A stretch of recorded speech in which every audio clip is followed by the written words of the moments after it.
Matthew 2, verse 1 to 9, presents one of the most theologically rich and symbolically layered moments in the gospel, the visit of the Magi to the newborn Jesus. Gospel of Matthew frames the birth narrative not merely as a private event in Bethlehem, but as a cosmic and political turning point. Heaven and earth, Jew and Gentile, prophecy and paganism all converge in this scene. The passage opens in the days of Herod the king. Herod the Great is not a background detail. He represents political power rooted in Rome, paranoia, and bloodshed.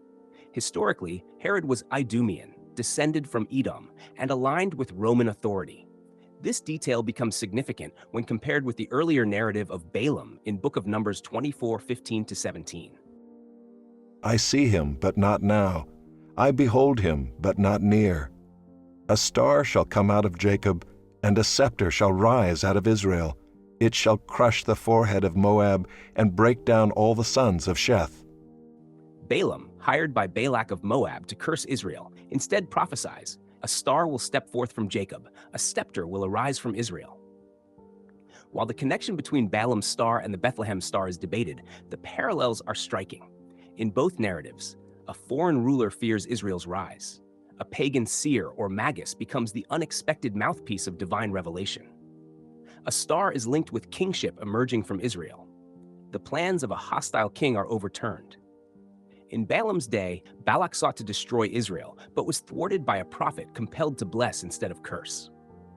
In Matthew's account, Herod seeks to eliminate the newborn king, but the Magi's obedience to divine guidance ultimately frustrates his scheme. The structural symmetry is hard to ignore. The Magi themselves are central to this analysis. These wise men were likely astrologers or court scholars from the East, possibly from Babylon or Persia, trained to interpret celestial phenomena as omens. In their worldview, the heavens announced royal births. What is striking is that they do not ask whether a king has been born, they ask where. For them, the sign was definitive. The sky had spoken, yet Jerusalem is unaware. This is one of Matthew's great ironies. Gentile astrologers discern what the covenant people do not. The chief priests and scribes can quote Book of Micah accurately, identifying Bethlehem as the birthplace of the ruler who will shepherd Israel. But they do not go to see him. Knowledge without movement contrasts with pagan seekers who travel great distances to worship. The star itself functions theologically more than astronomically in Matthew's narrative. Whether it was a planetary conjunction, comet, supernova, or miraculous phenomenon, Matthew emphasizes its guidance. It went before them and came to rest. This language echoes the pillar of cloud and fire in the Exodus, divine guidance manifest in visible form.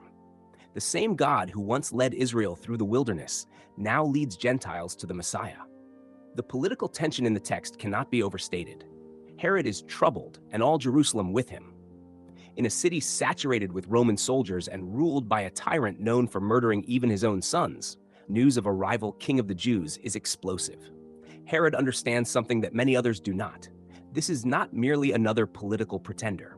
The Magi's language suggests divine legitimacy.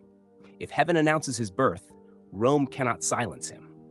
Another layer emerges in the contrast between expectations. The Jewish hope for Messiah often centered on liberation from Rome, a military deliverer. The Magi, however, interpret the sign not politically, but cosmically. They come to worship. Matthew's wording indicates reverence, even prostration. The child in Bethlehem is not simply a regional ruler. He commands homage from the nations. Thus, Matthew quietly announces one of his gospel's major themes. Jesus is Israel's Messiah and the nation's king. Gentiles arrive at his cradle, foreshadowing the Great Commission at the gospel's conclusion. Finally, the unanswered questions in the text are deliberate. How exactly did the Magi know? What precisely was the star? Matthew offers no detailed explanation. His focus is theological, not astronomical. The star is a sign that God's purposes extend beyond ethnic Israel. Revelation comes through Scripture to the Jews and through creation to the Gentiles. Both streams converge in Bethlehem. In summary, Matthew 2:1-9 presents a clash of kingdoms, Herod's earthly power versus Christ's divine kingship. A reversal of expectations. Pagan astrologers respond in faith while Jerusalem hesitates. A fulfillment pattern. Echoes of Balaam's prophecy and Israel's wilderness guidance. A universal scope. The Messiah is revealed not only to Israel, but to the nations. The star over Bethlehem is not merely a celestial curiosity, it is a theological proclamation. Heaven itself announces that a new ruler has arisen, not one who crushes by force, but one who shepherds his people. And from the beginning, the nations are already on their way to worship him.